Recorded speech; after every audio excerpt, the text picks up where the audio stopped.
Hi, I'm Michael Flight. Welcome to my channel. If you're new to human design, please click the link below. You can get your free chart there. Just go to the top left-hand corner where it has the 3 lines. Click on that, click on human design, put your information in. Once you receive your chart, you can go underneath your chart. There'll be a small box that says download now. Click that box and you'll get a 20-page report for free. All right, let's get into it. This week, from the 17th to the 21st, the sun is in gate 3. This gate goes from chaos to innocence. In the hexagram, it's difficulty at the beginning. You see that it's in your sacral center, which means that the sacral, even though you aren't a projector or a reflector or a manifester where you don't have your sacral defined, you will feel this energy in your sacral this week. And the polarity of it is balanced. It's 3 yin, 3 yang. So this is a very even-keeled energy for you to take that middle path, for you to choose your gift over your shadow, potentially move into your siddhi, depending which is the highest resonance of this energy. Also, the earth is in gate 50. So in human design, we look at the sun because that is bringing the energy in to our bodies and illuminating those channels and those experiences that are meant for our soul to grow as the sun gives us life. So it comes in from the sun and then it grounds down to the earth, bringing that illumination into your body and then bringing you down into the earth to experience what it is that you need to experience. And in this case, it's gate 50, which is the gate of values. It's in the tribal circuit. It can be defensive. It's in the defensive subcircuit, in the spleen center, which is the chakra of instinct. And this goes from corruption to harmony through the gift of equilibrium. In the I Ching hexagram, it's the cauldron, and we'll speak about that later. Very interesting highlight. So basically what it's doing is it's creating the gate 3 and the gate 50 are creating chaos and then harmony, corruption, chaos, and we move from our shadow, which gives us fuel to move into our gift. This is also very balanced, 3 yin, 3 yang. Now, the shadow of chaos in gate 3 manifests as resistance to new beginning. It represents the fear and confusion that can arise when stepping into unknown territory, not knowing what's there. This is going to create faith. When you know something is not working and it's very chaotic, you got that step to move into something that is not chaotic. This energy may cause hesitation. You could be in your head just like, what should I do? What should I do? What should I do? Procrastination or a desire to cling to what's familiar. Humans love to cling to what's familiar, even when it doesn't serve us anymore. I ask you to consider that in the face of the unknown, we often retreat into the safety of the known, even when it hinders our growth. Transcending the shadow leads to the gift of innovation. So gate 3 embraces the creative potential with the chaos, recognizing that disorder can be a fertile ground for new ideas and, of course, solutions. This energy encourages adaptability, experimentation, and the courage to forge new paths. This is what's happening. It's giving you the fuel of what's not working anymore. It's not working. If you take the leap of faith, you're gonna move into a more creative, gifted energy of transmutation, and you're going to take all the pieces that were in the puzzle that were all over the place, and you're going to use them and create yourself a map of where you need to go, because that chaotic energy is no longer in your field that has been hemorrhaging your creativity. I've created a little notation here. Very important. Innovation is born when we trust the process of transformation and allow new patterns to emerge from old. This is the siddhi. This is the highest possible energy of this gate. Its highest expression, gate 3, embodies innocence, a state of pure being that is open, curious, and free from preconceived notions. Innocence is not being naive, but a profound trust in the unfolding of life. Innocence is the wisdom that arises when we surrender to the flow of life without resistance. Life is here for you. It loves you. You love it. Start reflecting onto yourself what life is reflecting onto, and you onto life. Get out of those chaotic loops. Come and move into a creative innocence on this earth. So the hexagram 3 is the difficulty at beginning, like we spoke about. It's the story of emergence. As if you put a seed in the ground and you watch it grow into a tree. It was in a cold, dark, mucky place without any sunshine. And then it emerged and it sprouted, being reborn into a new world with new lenses on. It's the moment after birth when everything is fresh, it's uncertain and messy, and it holds the energy of you are becoming something new. But that becoming isn't easy. It feels disorienting. You know, you got to learn how to use your legs now. You're a new baby. You don't have this crutch that you had, whether it was a relationship, whether it was a job that was really cushy, paid well, whatever it was, this food addiction that you had, it's not slowing you down. So now you're trying to understand, okay, how do I get my footing? How do I move forward? Maybe it was somebody that you were involved in business with, that you maybe got into a relationship with. Who knows? And they were actually impeding your growth and not allowing you to flourish because you guys were fighting all the time.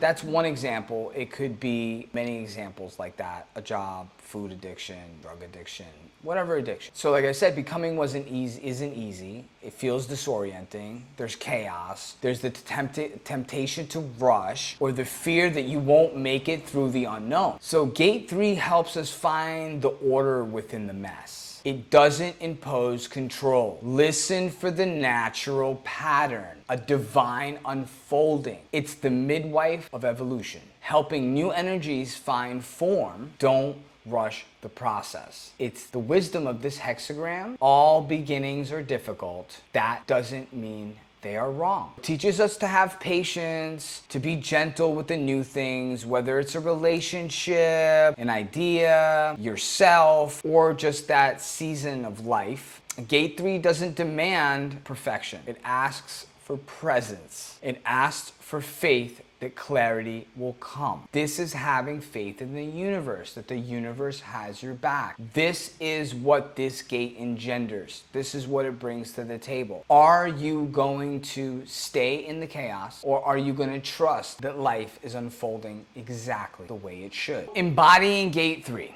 Embrace new beginnings. Recognize the potential within uncertainty and take steps forward even if they're small. Cultivate your creativity. Allow yourself to think outside the box and explore unconventional solutions. Trust the process. You're going through a process. You're having building block put into your soul. Your fragments are coming back to you and you're moving into your gift. This is how we learn. We break ourselves apart and put ourselves back together in this particular reality at this moment in time. Understand the growth often comes from disorder and that clarity will emerge in time. Stay open. Approach life with innocence. Approach life with innocence. Stay open with curiosity of what's next. But date those things when they come into your field. Don't just jump into another relationship with a job, with a project, with a person. Date them. Feel them out. See what kind of energy comes in. Interact with them a little bit, but don't jump head first unless you absolutely feel that this is for you. Have a willingness to learn from that experience. So I created a nice little mantra for you guys so that you can kind of ground this energy in and ask the universe to reflect back to you the learning process of this gate. I trust the beauty within the unknown. From chaos, I create. And let this be your reminder that beginnings may feel messy, but they're always sacred. They're here to birth new patterns from possibility. All right, let's get into gate 50. It's the gate of values. It goes from corruption to harmony. Do you see how this is the programming partner of gate 3? They work in harmony together. It goes, like I said, from corruption to harmony, and it's through the gift of equilibrium. This is, in the I Ching, the hexagram 50, which is the cauldron, and I'll explain that later. In human design, it's looked at as the gate of values. It's in the tribal circuit, in the defensive subcircuit. It's also in the spleen center, which is this the chakra of instinct. And this is a very balanced yin-yang neutral polarity. Gate 50 has the shadow of corruption. This shadow reflects a distortion of values and responsibilities. It can manifest as neglect, manipulation, or the misuse of authority, leading to a breakdown in trust and integrity within communities and systems. So if you are in a chaotic relationship of any kind and you're in your shadow, you're gonna spread misinformation. You're not gonna look at yourself. You're gonna blame the other person, especially if you have a good note or a good foot in the door with certain people in the community. Something happens where you break up with your business partner, you break up with your life partner, you break up any kind of situation, and then you go out there and you spread gossip and miscommunication. Instead of saying, this is what it's teaching you, instead of saying, I love that person, I really love the experience I had with that human being, but it just didn't work out and we're moving forward away without each other. That's it. And that's how you move into equilibrium. It's known that there was chaos, that's why you guys broke up, but you don't spread more gossip and you don't spread anything about that other person, and you move into equilibrium where you say, and you leave a nice even keel in the community saying, I love this person, I had a great time with this person, it's just not working out, and I love that person, I wish the best for them. That's when you move into your equilibrium.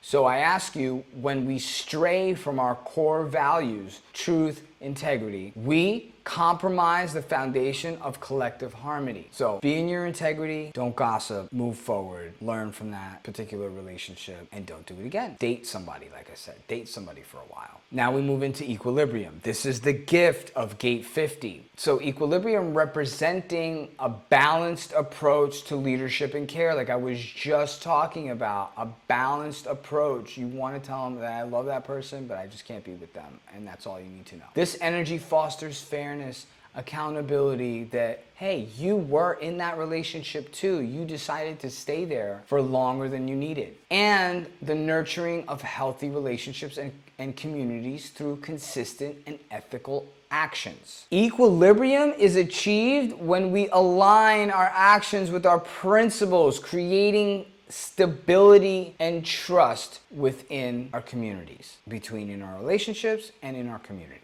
The highest possible energy of this gate is harmony, a state where individual and collective values are in perfect alignment. This harmony transcends rules and structures arising from a deep inner integrity that naturally fosters peace and cohesion. Harmony is the resonance of shared values expressed through authentic living. Embodying gate 50. Reflect on values. You regularly assess whether your actions align with your core principles. Foster trust. Build relationships based on transparency, respect, and mutual responsibility. This is that dating thing where you date them. I don't know. Date them for 6 months. Date them for a year. A year seems to be that golden point where you can really see if something comes up in that person that is a big red flag. In a year, most people can't keep it together for a year. That's what me and my wife did. We actually dated for probably a year and a half, and there was no tiffs. We worked through everything. We were business partners first, and we worked through everything really easy, really cohesively, and it was an incredible experience. Lead with integrity. Use your influence to support and uplift others, maintaining ethical standards. We were together. It was great. It didn't work out. I love that person. We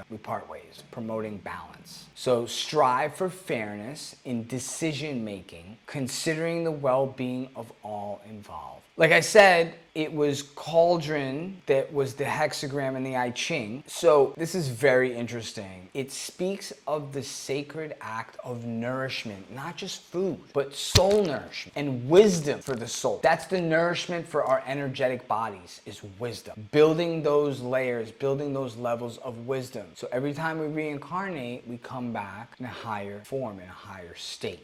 The cauldron is the holy vessel where transformation happens.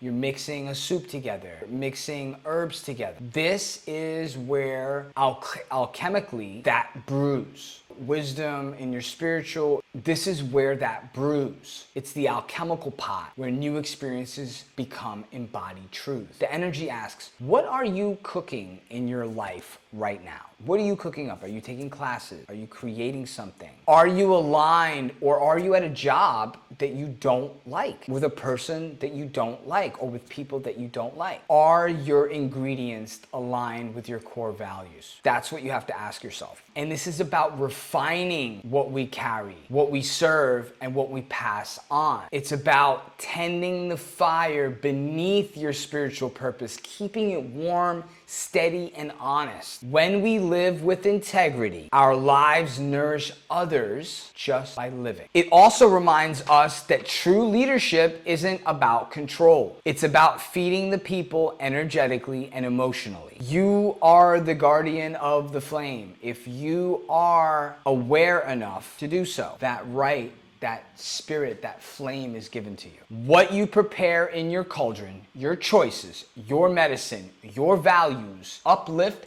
the whole village. If you were to sum it up in a whisper, it would be, from what I've endured, I create medicine.